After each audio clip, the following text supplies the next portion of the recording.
In this video, we're going to be doing our Thursday bent arm strength workout for phase 3 of the foundation movement system. Now make sure you stick around right to the end because there are some different exercises that we do compared to the Monday bent arm strength workout. All that and more coming up. We are the gym that teaches people how to move instead of just exercise because we believe that health is about performance, not just body image.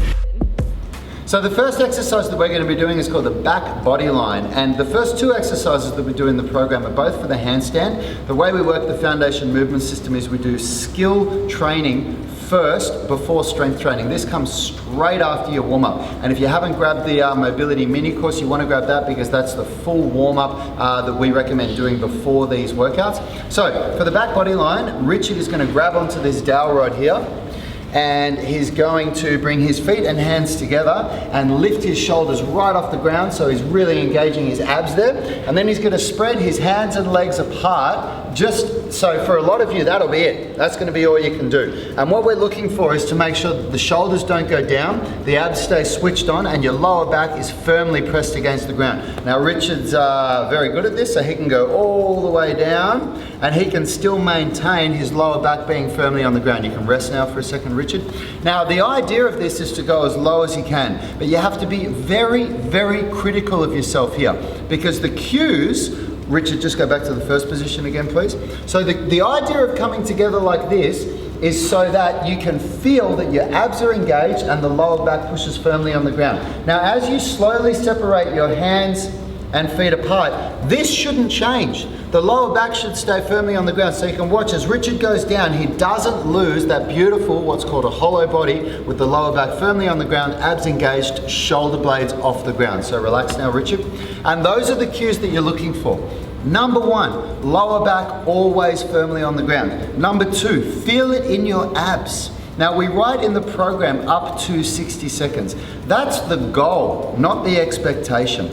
Now when I started doing this exercise, and I'd done a lot of core training before this, but when I started doing this, I could barely do it for 20 to 30 seconds, and that was with my hands and legs at an angle like this. Be very critical of yourself.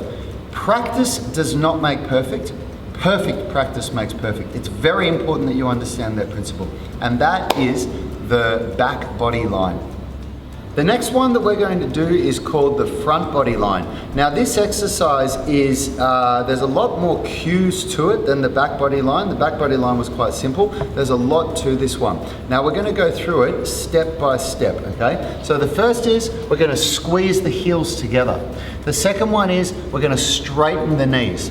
The third, we're going to tense the bum. Next, we're going to suck the stomach in. Now, I should definitely be able to get my fingers under Richard's stomach here. Okay, you can see there's a gap there where I can get my fingers under his stomach. And then next, the nose is touching the mat. And then the last one, the hands are going to lift just about 1 inch off the ground. That's it. That's the front body line there. So again, heels together. Bum tense, stomach sucked in, and hands 1 inch off the ground. He's not lifting his bum off the ground. The hips are pushing into the ground and the stomach is sucking in. You can relax now, Richard.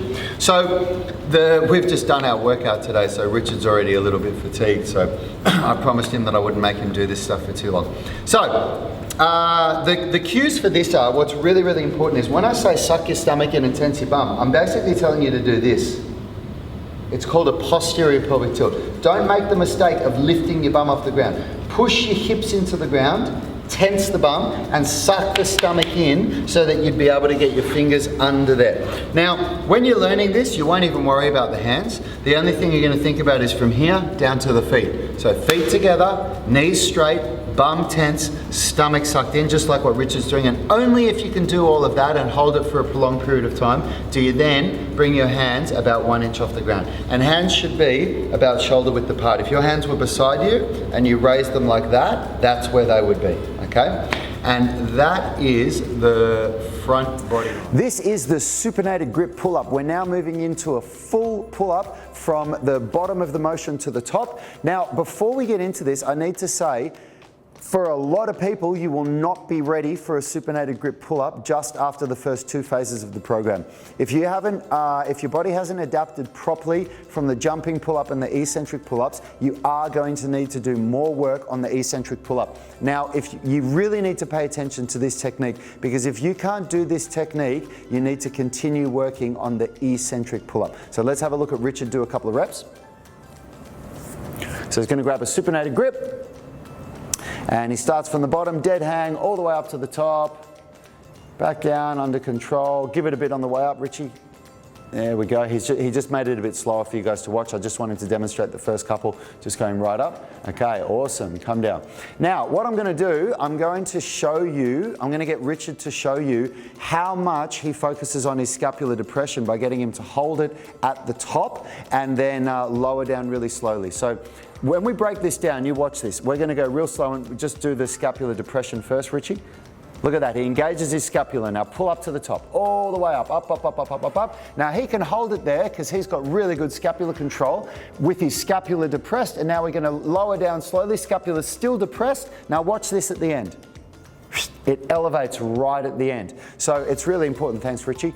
It's very, very important that you are working towards that level of control. Now, if you can't do this still, which in all honesty, it's 12 weeks of pull-up training for a lot of people is not enough to be able to do this. If you've really been going for it, you've been diligent with your training, you've understood how to follow the program properly, you've been manipulating your volume each week to achieve overload, then it's likely that you will be able to do this. But for a lot of people, you still won't be ready. What do you need to do if you can't do this? There's 3 things really. You need to be doing more eccentric pull-ups on your Monday and Thursday workout. You need to be doing more bicep curls, so you need to be doing the arm work to be strengthening the bicep. You can also add some bicep curls and tricep extensions into your Monday workout if you'd like to, so you can do biceps and triceps on Monday and Thursday. And the last thing that you need to be doing is more of the scapular pull-ins, so the Wednesday and Saturday workout where you're doing those scapular pull-ins like that. Those are the 3 components. Those are the 3 movements that are really going to allow you to get this eccentric pull-up. So let's, this full pull-up. So Richard, let's just do a couple more reps, please.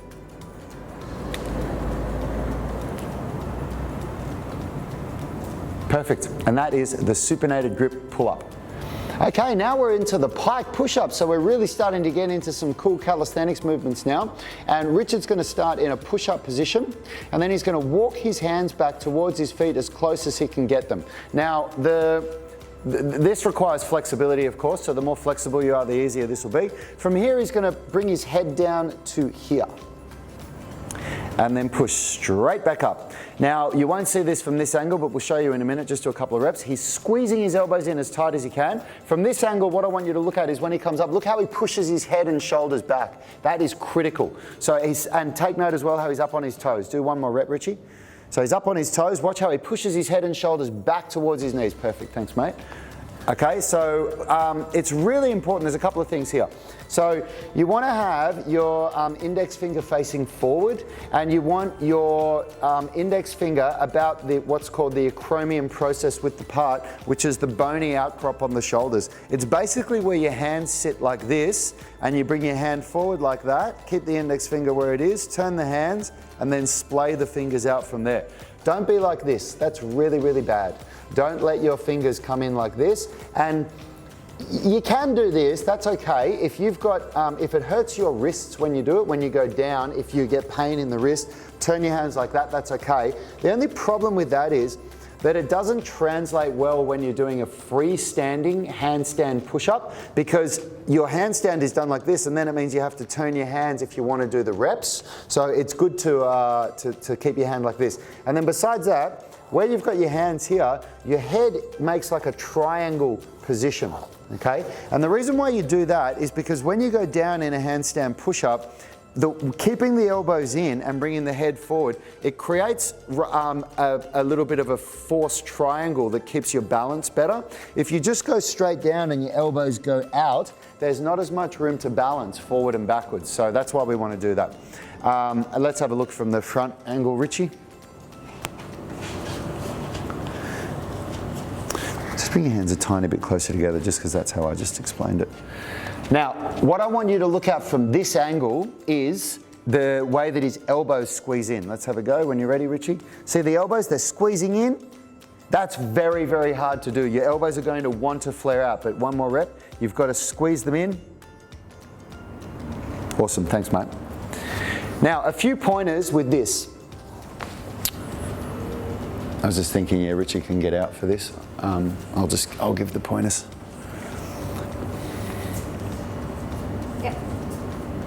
So a few pointers with the technique for the pike push-up.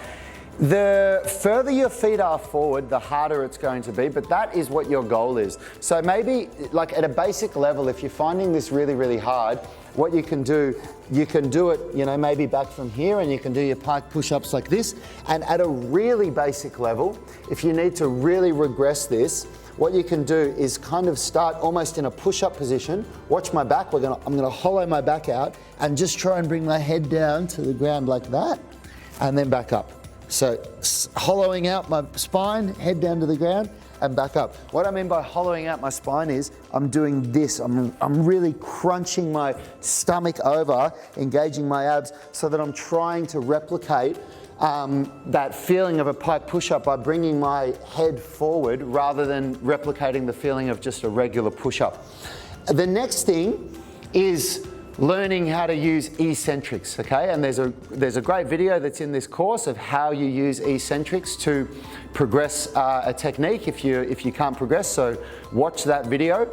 And you know, you'll use your eccentric repetitions to be able to bridge that gap between not being able to do any of these at all. And that is the pike push-up. All right, now we're into the horizontal pull pattern, and this is a neutral grip ring row. So Richard's going to assume the position. Now what we do is we're doing calisthenics here, so we need to use leverage to manipulate how hard this is. Richard's making it as hard as possible without elevating his feet. So let's do a couple of reps, Richie.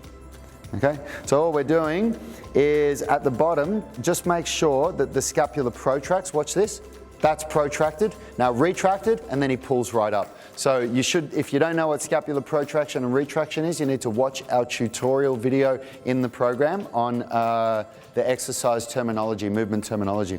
Okay. Besides that, we're just pulling the ring as hard as you can towards you. Now, if that's too hard, come right back, Richie. Let's get the feet under the rings. You know what, let's turn around and show them from the other way, so come over here. So what Richard's doing now is he's using leverage. By bringing his feet further back, it's making it easier. There's less weight in his arms. Do a couple of reps, Richie. And you know, for a lot of beginners, you're going to need to go even further back than that. Bring your feet back another 3 feet or so. Right back here to something like this, okay? And this is way easier. Let's go. Awesome. And this is way harder. So when Richard's got his feet elevated like this is going to be the hardest progression. All right, that's good, Richie.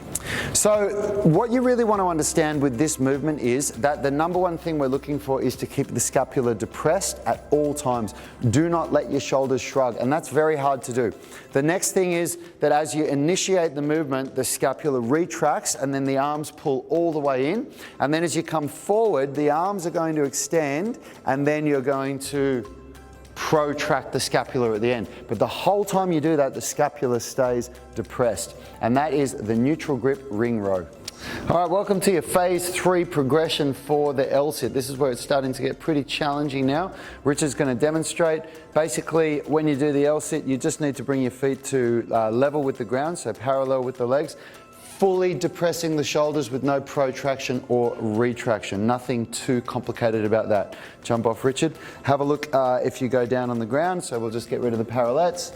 So this is obviously what you're aiming for, but this is way harder and it really depends on the length of your spine versus the length of your arms, how easy this is going to be. Just turn your hands back so we'll demonstrate it that way. So we want to get used to having our hands pointing backs because that's going to progress towards a manner. There we go.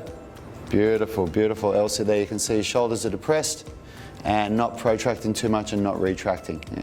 Took him a few wobbles to get right, but you can see he's easily got the strength there to do that. Now, the keys with the L-sit really, just like the last progressions, it's just about depressing your shoulders and no protraction or retraction. So the only difference here is by having both legs out in front as opposed to the single leg L-sit, there's more leverage, more of a mechanical disadvantage. Now what we're going to do is teach you how to do compression strength. Compression strength is literally the ability to be able to compress your chest and knees together, and it's critical for a lot of gymnastics work later on, and as we use some of these gymnastics moves like the press to handstand, you're going to need to know this. So the first thing we're going to do is Richard's going to do a hamstring stretch. So he's going to pull his toes back and he's going to grab onto his toes like that. If you want to increase the stretch, what you can do is actually grab with your hands around the side of the feet, bring the feet together and turn the toes out, pull back as hard as you can. So pull your hands back, Richie, that's it. And yeah, that's getting a wicked hamstring stretch there for Richard. Now if you want to make it even more intense, put this down here, and what this does is, now what I want you to do when you grab on, forcefully pull the toes back as hard as you can. You're feeling that more in the calves now? Yeah, it's full on. That gets in the calves, back of the knees and the hamstrings. You're going to hold that for 30 seconds. Once you've finished, you will rest for 10 seconds and then you're going to reach forward as far as you can go. As a beginner, you put your fingers on the ground like this. More advanced, you put your palms on the ground. And Richard, just do a couple of reps for us. What he's doing here, just relax now. So you don't have many reps to do with this because of how much it fatigues you. You're trying to tense the quads as hard as you can, and then you're not thinking about lifting the toes off the ground. What you're thinking of doing is lifting your knees towards your chest. When you think of lifting your knees to your chest, that's going to help you to not lean back. If you just think of lifting your toes off the ground, often people lean back, which is what we don't want. So just do a couple more reps, Richie. Knees up to the chest, awesome, okay. And you want to aim for probably 10 reps like that. So what you want to do is, at this level with the L-sit, you want to be doing a 50-50 work time with the L-sit and the compression strength. So you do one set of L-sit, one set of compression strength like that for that part of the workout. And that is the L-sit. 30-degree incline tricep extension. So this is exactly the same as the last two progressions, but now we've brought the bench up to a 30-degree incline. So again, the humerus is going to stay vertical. So Richard, do a few reps. So you'll see when he does it, the humerus, the upper arm bone, is staying vertical. That's the most important thing for you to understand. If you don't do that, then the angle of the bench that you're doing is not making any difference. Besides that, it's exactly the same. Just go down all the way until the top of the weight touches your shoulder, down under control, give it a little bit on the way up, and that is the 30-degree incline tricep extension.